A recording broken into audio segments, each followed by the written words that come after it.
Hello বন্ধুরা। তো আমি এখন আছি মামার বাড়িতে। তো আমার এটা বোন হয়, ভাই হয়, মামাতো ভাই আর মাসির মেয়ে হয়। তো আমরা সবাই, আমার ভাইও এসেছে, ভাইয়ের ফ্রেন্ডরা এসেছে। এই দেখো ভাই আর ভাইয়ের ফ্রেন্ড যাচ্ছে বাইকে, আর আমরা যাচ্ছি মামার গাড়ি করে ঘুরতে। মামা নাকি আমাদের কোথায় জানি একটা ঘুরতে নিয়ে যাবে, বলছে যে রেডি হো, অনেক সুন্দর একটা জায়গাতে নিয়ে যাব। প্রত্যেকবার আসলে মামা আমাদেরকে ঘুরতে নিয়ে যায়। আর দেখো ভিউটা জাস্ট ওয়াও ছিল। তো কথা বলতে বলতে দেখো এসে পড়লাম উম, একটা রিসর্টে নিয়ে এসেছে, ঠিক আছে। তো ভাবলাম যে কি অনেক সুন্দর হবে, কিন্তু এসে দেখি কিছু না। আর এটা দেখো একটা রশি ছিল আর কি, এপার থেকে ওপার হওয়া যায় আর কি। আমি তো কখনো এটা ট্রাই করব না। আর ভিউটা সত্যি বলতে জাস্ট ওয়াও ছিল।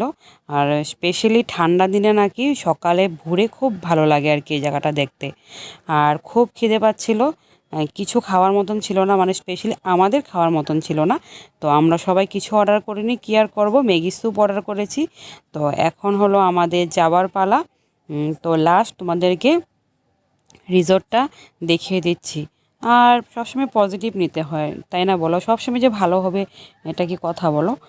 সবসময় যে সুন্দর জায়গায় দেখতে হবে, খুব ভালো জায়গায় দেখতে হবে, এটা তো ঠিক না বলো?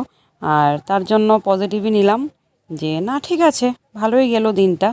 আর এগুলো এক্সপিরিয়েন্স করতে হয়, তাই না বলো? আর অ্যাকচুয়ালি কথা কি বলো তো, রাস্তাটা খুব প্রচণ্ড বাজে ছিল। আর তার জন্য খুব আরও শরীর টায়ার্ড হয়ে গেছিলো আর কি। আর আমি তো পুরো মানে শরীর খুব খারাপ হয়ে গেছিলো। এখন যাচ্ছি বাইকে, আমার ভাইয়ের ফ্রেন্ডের সাথে আর কি।